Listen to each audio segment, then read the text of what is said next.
Shalom, everyone, and welcome to Reaching Higher, a podcast designed for Jewish children, where we embark on exciting journeys through interesting and enjoyable subjects. I'm your host, Atara, and together, let's jump in to the wonders that await us.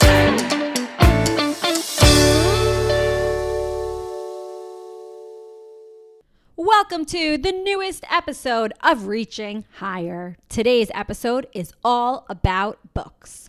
Right now, we're going on a time-traveling adventure to learn something truly incredible, the invention of the printing press. Now, buckle up your imaginary seatbelts and let's set our time machine back to the 1400s. Are you ready? Here we go.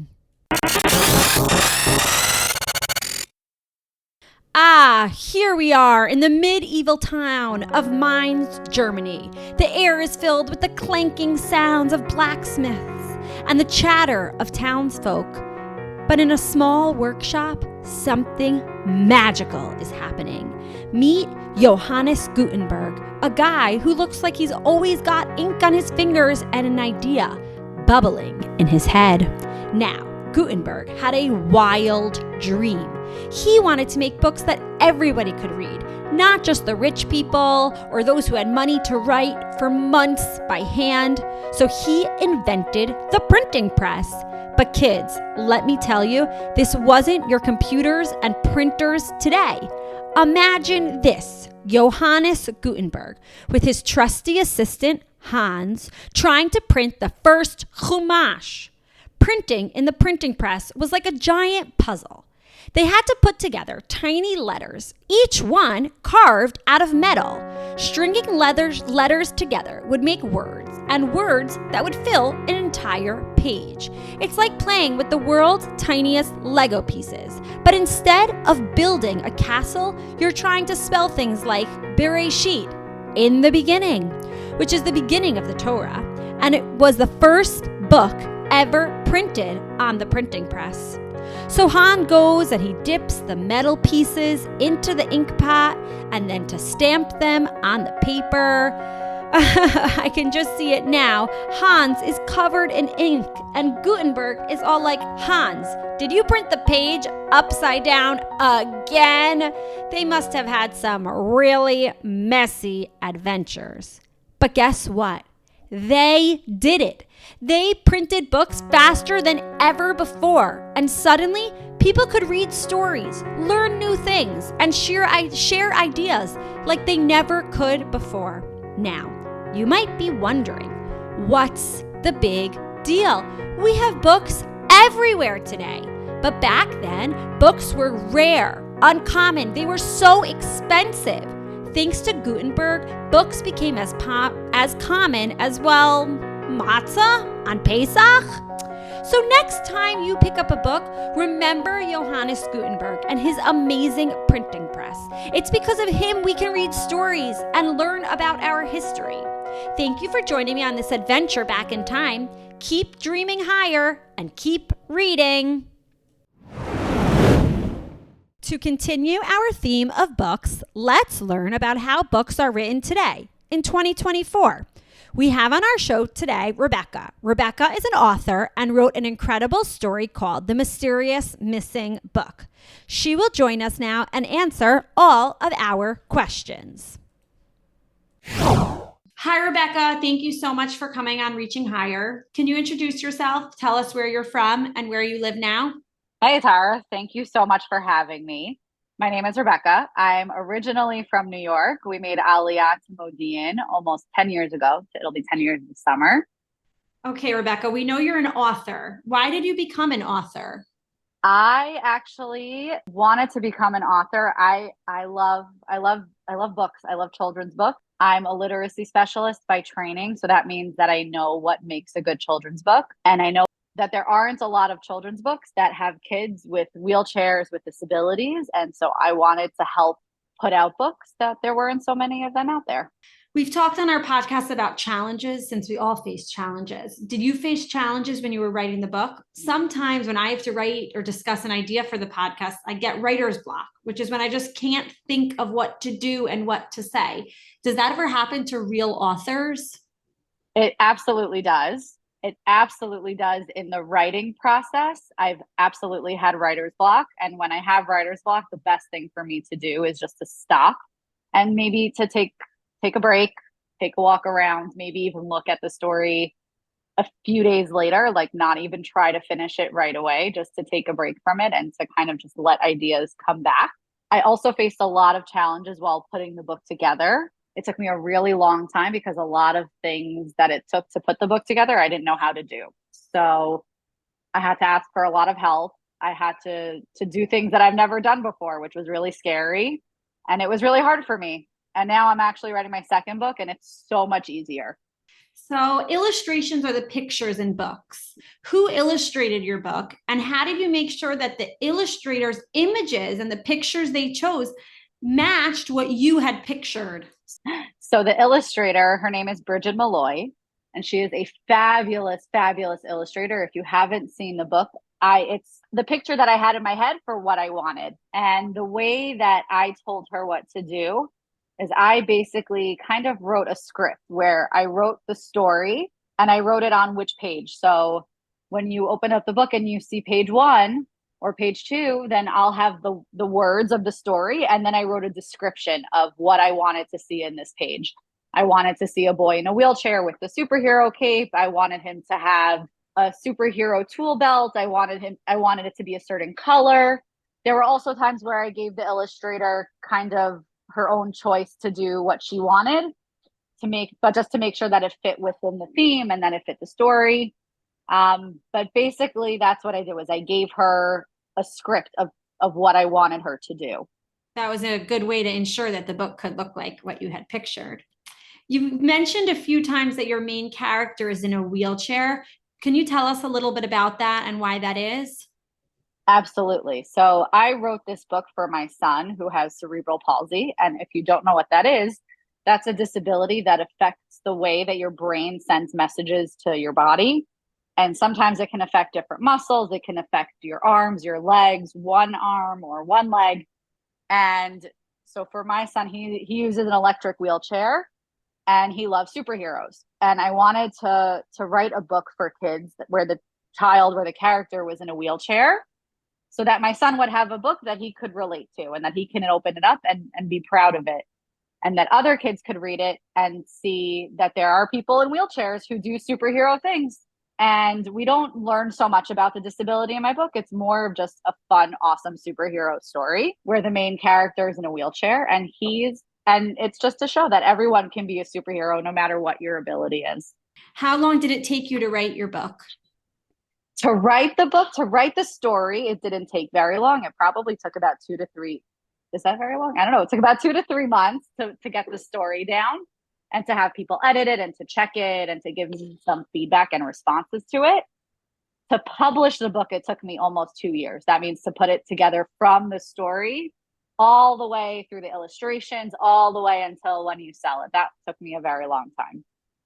Can you tell us about the next book you're writing? Sure. So the next book, both of my books, and I hope for it to be a series with 3 books, is that they're all based around a certain mitzvah. And it doesn't exactly say that this is the mitzvah of the first book is the mitzvah of Hashavat Avedah, of returning a lost object. It doesn't say that that's what it is, but I'm telling you, so you guys have insider tips, that each book is about a different mitzvah. So the first one is about Hashavat Avedah, and the second book is about the mitzvah of tzedakah, of giving charity. So the second book is about how our superheroes make a lemonade stand in order to help raise money for an animal shelter. I love that. That's really cool that it's going to be a series. Rebecca, when you were little, did you used to write stories? I did. I actually had a story that got sent to President Bush at the White House when I was little. Wow. Do you remember what that story was about? I do. Actually, I do. The assignment that we had to do, I was in 5th grade, and we had to write a story from the perspective of an object of a famous person. And so I wrote from the perspective of President Bush's white shirt that he used to wear when he went to go make peace in Israel. Wow. And that was the story that I wrote. So you became and famous. It got sent to President Bush. I don't. In the president's eyes, I guess. But yes, I always used to write a little bit. I know that you sell your book on Amazon, and I linked here in the episode description, so everyone can buy that book from Amazon. How much money does the author make? If the book costs $10, let's say, if you don't make all of the money, where else does the money go to? So the way that it works is that I print and publish my book on a program called Print on Demand. And the way that it works is that you upload your book to a website and they sell it for you. And so that way I don't have to sell, and I don't have to ship, and I don't have to do deliveries. And in exchange for that, they take what's called a percentage cut, and I get what's called a royalty cut. So they get 40% of whatever I make off of it. So if it's $10, they get $4, and I get 60% royalty cut. So then I get $6. Our last question, Rebecca, what advice would you give to kids who would want to be authors? My advice would be just to write and to do it. And anybody can be an author. Don't be afraid to ask for help, because authors ask for help all the time. Authors use what's called editors, where they give them responses to their stories, or if they make a grammar or spelling mistake. Don't be afraid of making mistakes. Be funny, be silly, tell fun stories, and you can do it. Anyone can do it. Rebecca, thank you so much for taking time to answer our questions. If anyone doesn't have the book yet, we'll link it in the description, and we can't wait to hear about your next book and the next one. Thank you so much for having me.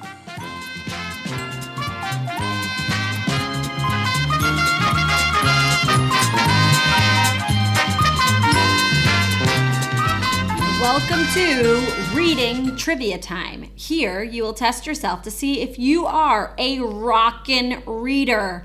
Label your pages down numbers 1 through 8. We have 8 hard questions coming at you for today to see if you are a rockin' reader. Let's go.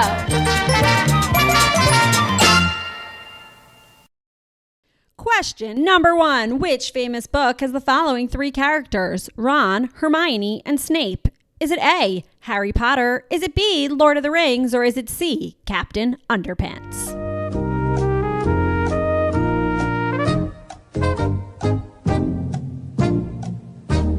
Awesome job. You are a rockin' reader. The answer is A, Harry Potter. Question number 2. What is the most sold book of all time? Is it A, The Very Hungry Caterpillar? Is it B, Dog Man? Or is it C, The Chumash?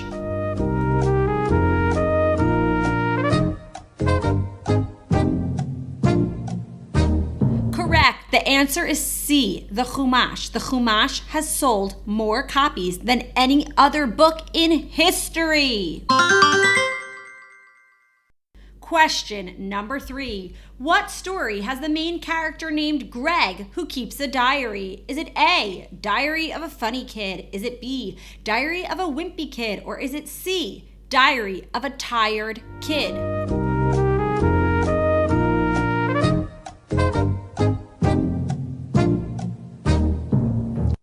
Correct. The answer is B, Diary of a Wimpy Kid. Question number 4. In the book Curious George, what color hat does the man wear? Is it A, a yellow hat, B, a red hat, or C, an orange hat?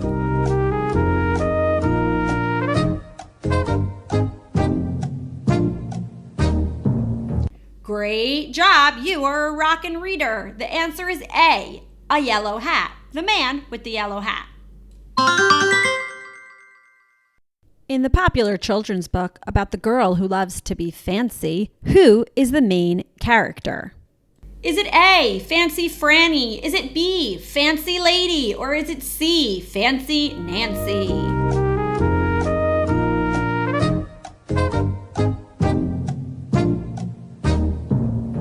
Correct. The answer is C, Fancy Nancy. And her last name is Clancy. Question number 6. In the Magic Tree House series, what do Jack and Annie do? Is it A, travel in time? Is it B, swim underwater? Is it C, go to outer space? Or is it D, all of the above?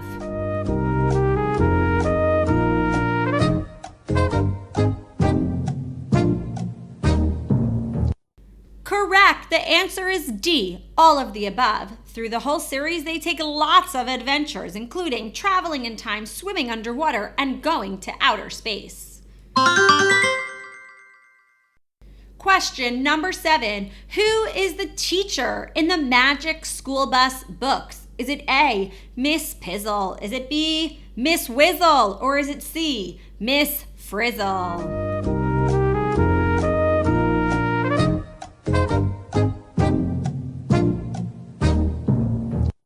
The answer is C, Miss Frizzle. Great job. For our last and final question, question number 8. Who is the author of the book, The Cat in the Hat? Is it A, Dr. Seuss? Or is it B, Dr. Black? Or is it C, Dr. Horse?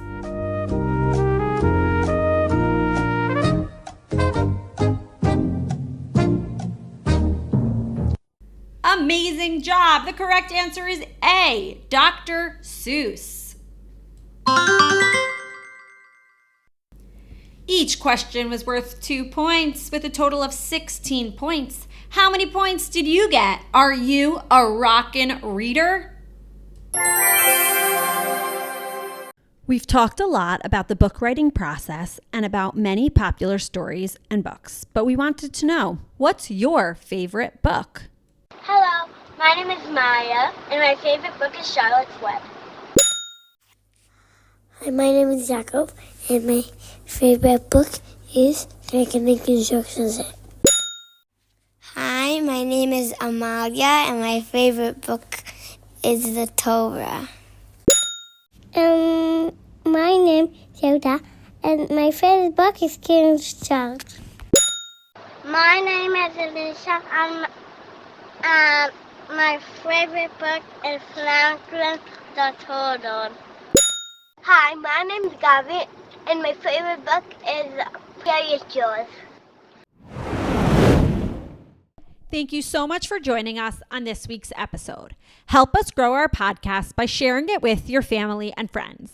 Tell them about meeting Johannes Gutenberg and learning about the printing press created in the 1400s, and about hearing from Rebecca about publishing her first book, The Mysterious Missing Book. Tell your parents to order it for you if you're curious more about the story. We're looking forward to the next episode of Reaching Higher.